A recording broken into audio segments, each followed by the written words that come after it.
Nicolas Poincaré ce matin. Le portrait, c'est le général de la Chênaie. Éric Zemmour l'a choisi hier pour être son directeur de campagne. Oui, Bertrand VIII de la Chênaie, 63 ans, général 4 étoiles, fils de général lui-même, issu d'une vieille famille bretonne, marié à madame née de Camaret, père de 5 enfants.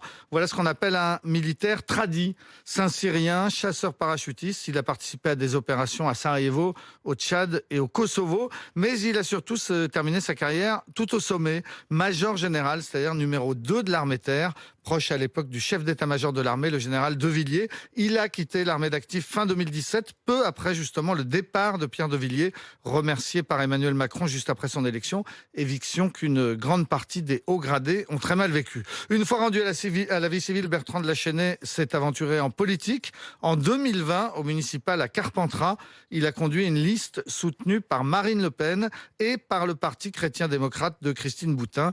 Il a été battu au deuxième tour par le maire sortant d'Hiver Gauche. En avril dernier, souvenez-vous, lorsqu'une vingtaine de généraux avaient publié une tribune controversée dans Valeurs Actuelles pour dénoncer le délitement de la France, eh bien, il n'avait pas signé cette tribune pour éviter la récupération politique, mais il avait fait savoir qu'il y avait vu un cri du cœur et qu'il était d'accord avec le constat des généraux. Il n'a donc pas attendu hier pour prendre des positions politiques. En fait, il était déjà le conseiller d'Éric Zemmour sur les questions militaires. Oui, et on l'avait tous découvert en octobre, le 21 octobre dernier, aux côtés d'Éric Zemmour, visitant, souvenez-vous, le salon Millipol.